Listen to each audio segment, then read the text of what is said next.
very grateful to all of the assembled devotees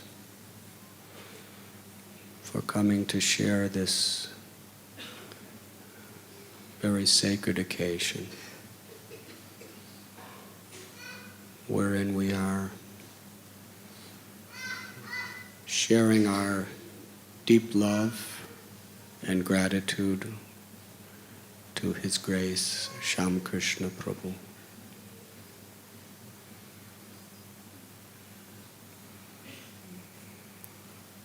It gives my heart a sense of fulfillment that Shyama Krishna Prabhu's family members could personally witness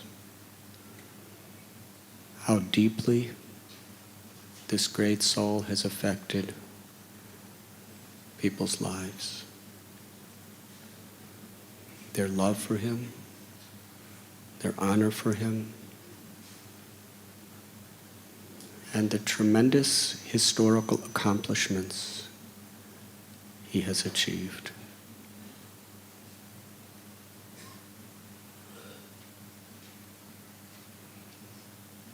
Srimad Bhagavatam, it is explained, better one moment of full consciousness than a long life wasted. Shyama Krishna Prabhu personified total dedication,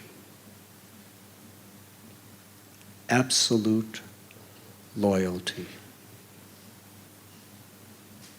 and fearless, courageous enthusiasm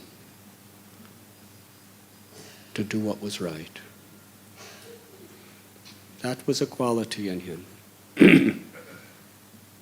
He could not tolerate corruption. He could not tolerate false ego in the name of bhakti.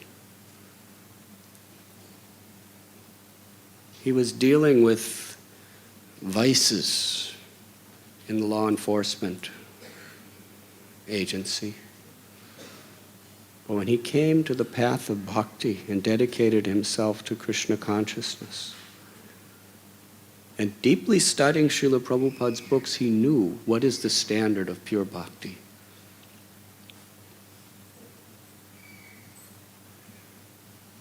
And he dedicated himself to that.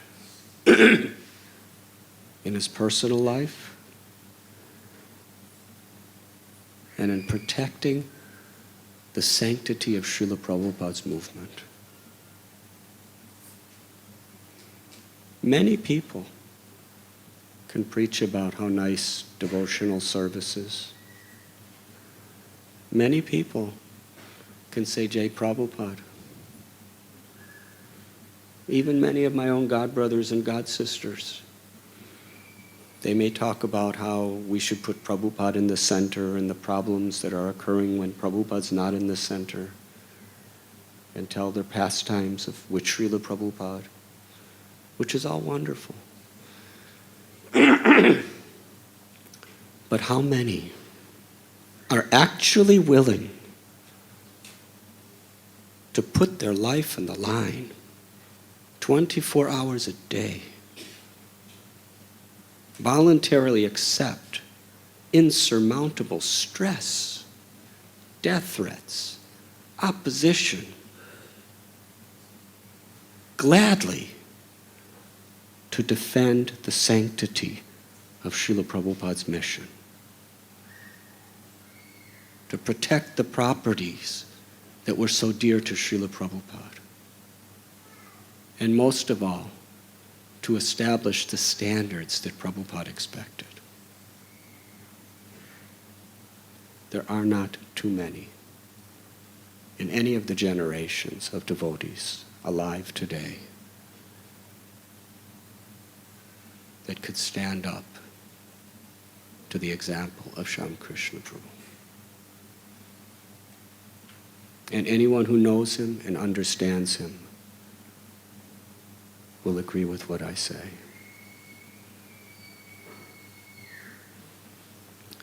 At the same time, he was very humble.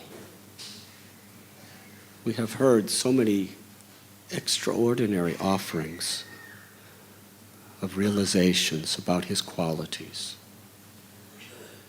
He was keenly intelligent,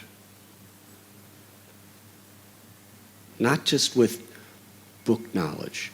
He had tremendous amount of book knowledge, but he had insight, intuition to apply that book knowledge to particular situations. And the most difficult situations to apply is crisis. He was right there. He knew what to do. He knew how to do it. And many people could not understand. But he got it done. And he did it right, with integrity.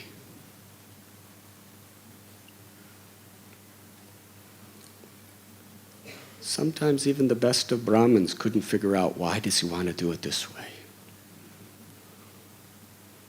He was a Brahmin.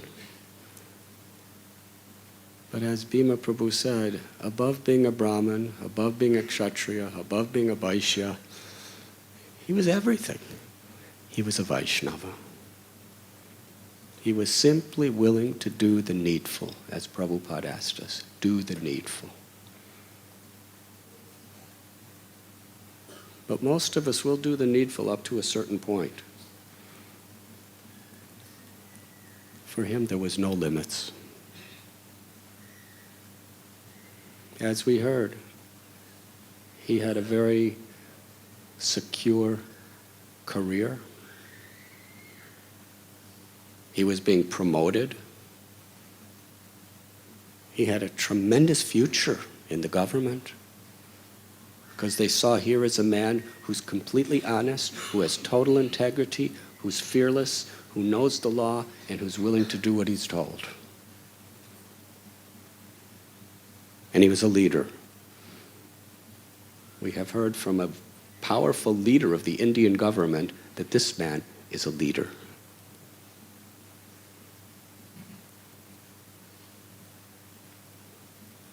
He gave it all up to perform full-time devotional service. And such integrity, so sensitive. For him, there was no question of finding loopholes to get something for himself out of devotional service. Dharmasya hyapavargyasya. The Bhagavatam says we should not expect our own personal benefits from our devotional service. That was the principle of Prahlad as well. We heard. He gave up such a lucrative career. And he invested his money to get interest for his family and himself, for his security. And for reasons we don't want to discuss, no fault of his own, all that money was lost. He had hardly anything. But still, he was working like nobody else could work for Krishna and Prabhupada. And he would buy his prasad. When he would go to Mahaprasad, he would buy his prasad. He didn't want to take it for free. He would buy his own train tickets to do service for the temple. He didn't take a paisa. Giving, giving, giving, even when economically his future was at tremendous risk and question.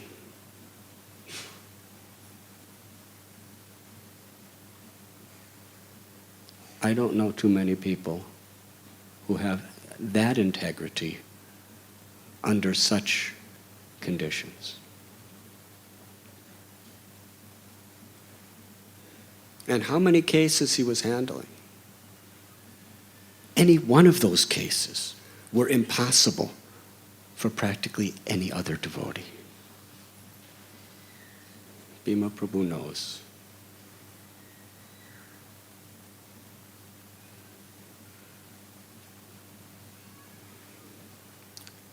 he would come to me often and explain to me a lot of the things happening.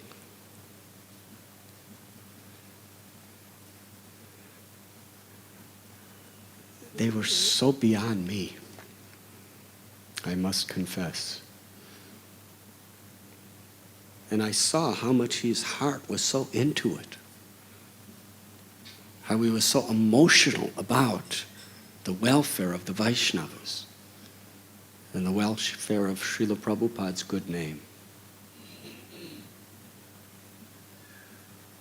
I said, Shyama Krishna Prabhu, I'm forever grateful that you're doing this.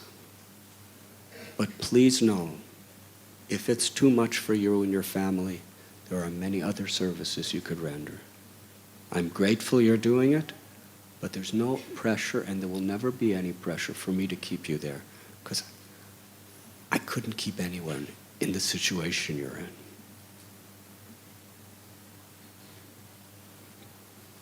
And tears would come to his eyes.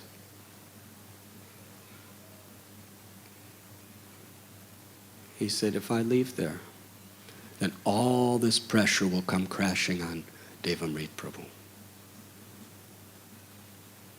And I must protect him.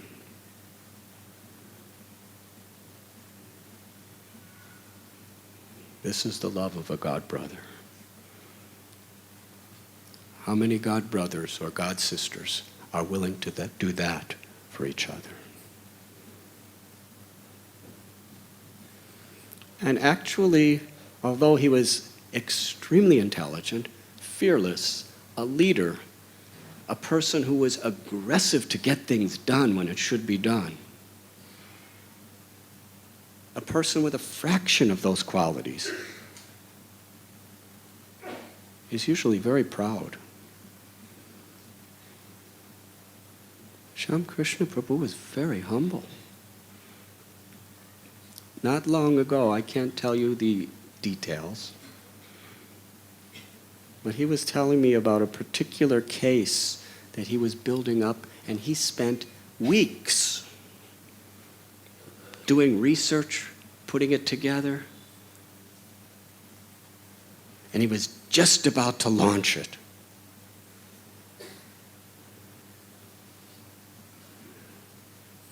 And I said to him,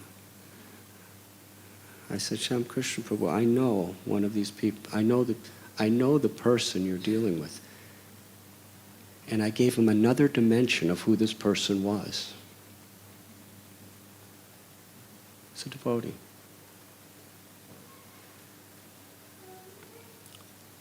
I says, I think it could be an aparad. I don't think it's the right thing to do. Although I'm not a legal person, it's a total legal thing.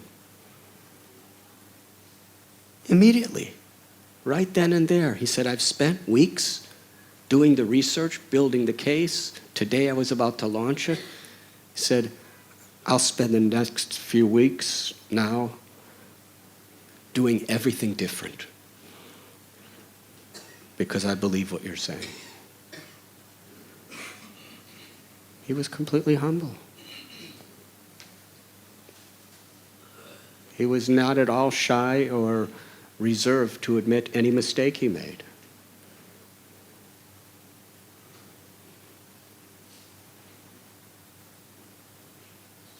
He was a true Vaishnava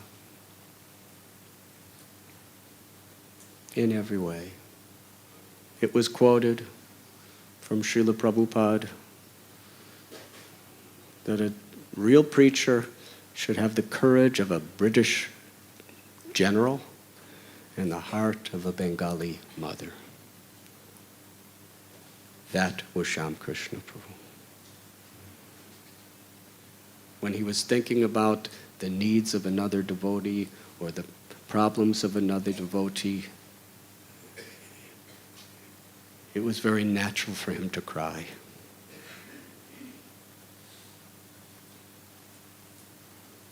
He was so soft. He was so kind. He was actually so gentle.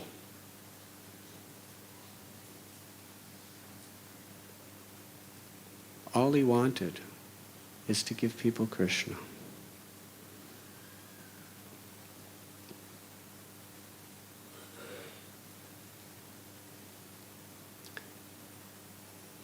When Srila Prabhupada was in his last months, he couldn't even walk.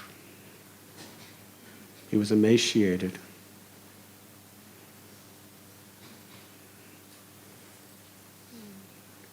He was warned not to travel anywhere. Prabhupada said, "Take me to London. And then from London I will go to America, to Gita Nagari, to New York, to Los Angeles." Devotees were shocked. Even the doctors were saying, "You should not travel. You will die." Prabhupada laying in his deathbed, he said, "It will be glorious for me to die on the battlefield." Devotees said, "You should stay in Vrindavan. We don't know. Your life is too uncertain. You should stay in Vrindavan." Prabhupada said, "Let me die in the battlefield." And he didn't just say it. He went to London. It's hard enough for us to take that long distance flight. He had he was skin and bones only. Just touching would be pain. He meant it.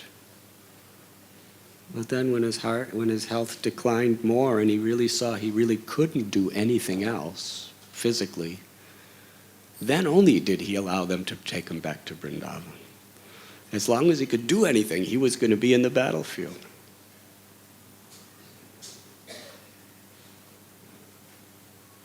We should understand Shyama Krishna Prabhu's passing in that spirit.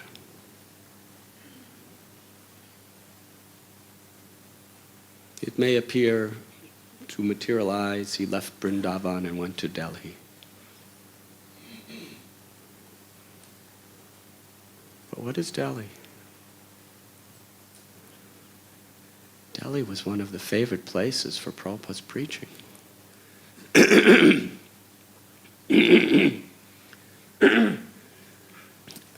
Actually, more than anywhere else, Prabhupada was building Vrindavan through Delhi. It was the battlefield for Prabhupada. Prabhupada was living at Radha Damodar, and he was going to Delhi regularly to print back to Godhead, to distribute back to Godhead. Prabhupada was right there in the front lines, distributing back to Godhead, fainting on the street with heat stroke. And then Srila Prabhupada would be going back and forth, Vrindavan, Delhi, and often spending most of his time in Delhi to print the Srimad Bhagavatam.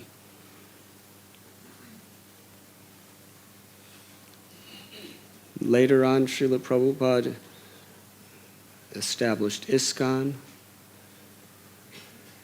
and he installed Radha Parthasarthi in Delhi.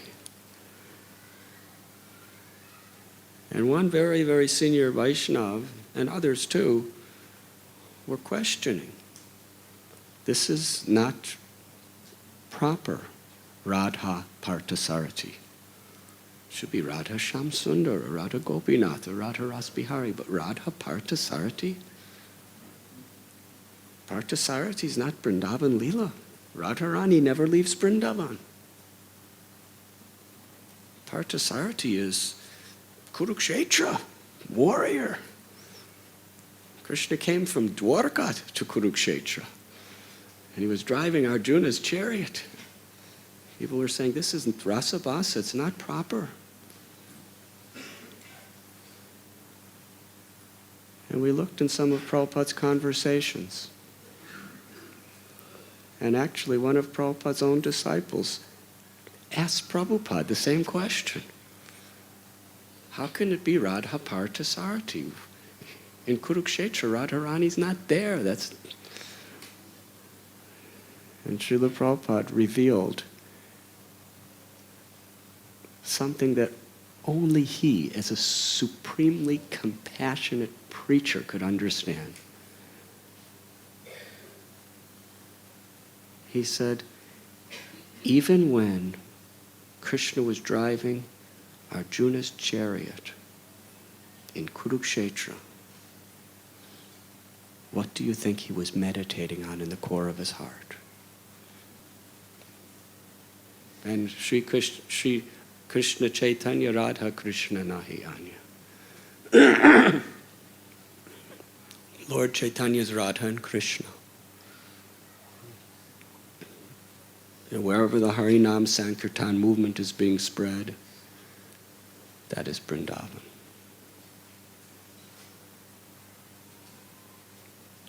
Shyama Krishna lived and personified Prabhupada's prayer. Let me die in the battlefield.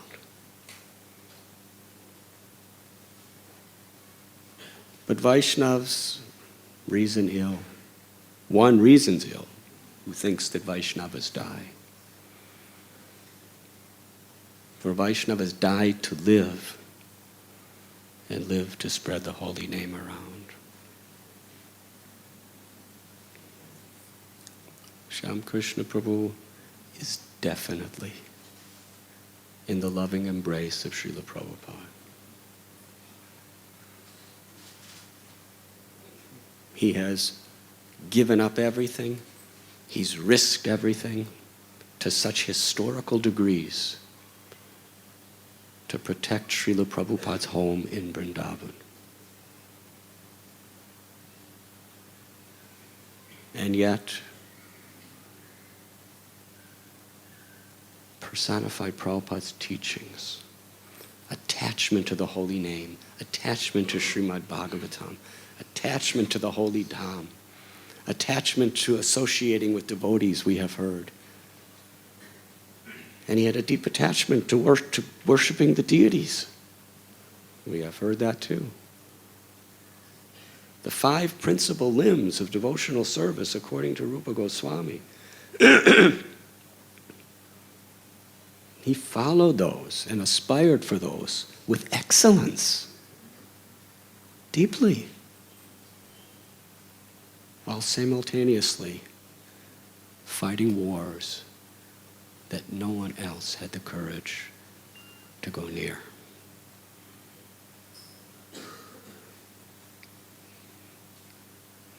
We don't need an astrologer or a mystic prophet for us to tell us where Shyama Krishna Prabhu went. We see through the eyes of the scripture. He surrendered everything. Prabhupada has called him into his loving embrace. He's at the lotus feet of Sri Sri Radha Shamsundar. His life is glorious.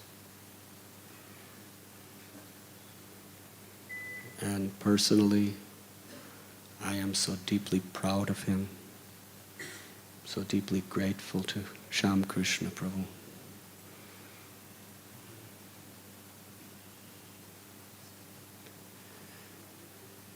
And before my beloved Guru Maharaj, Srila Prabhupada,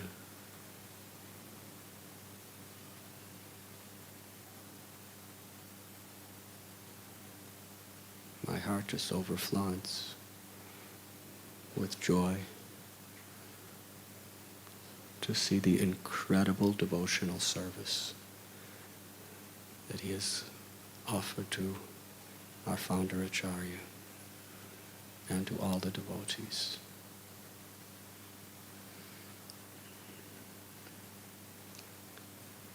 In our lifetime, there has never been anyone like Shyama Krishna Prabhu, and I don't think we will see it in our lifetime. As it was said, he was unique, multifaceted, a completely surrendered soul.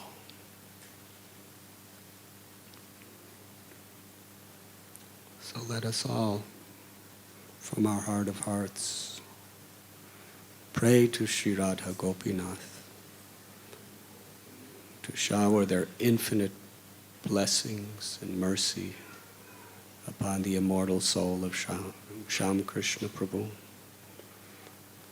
as well as his family members. And let us also pray that we could take the opulences that he revealed to us as a standard we should strive for, and follow in his footsteps.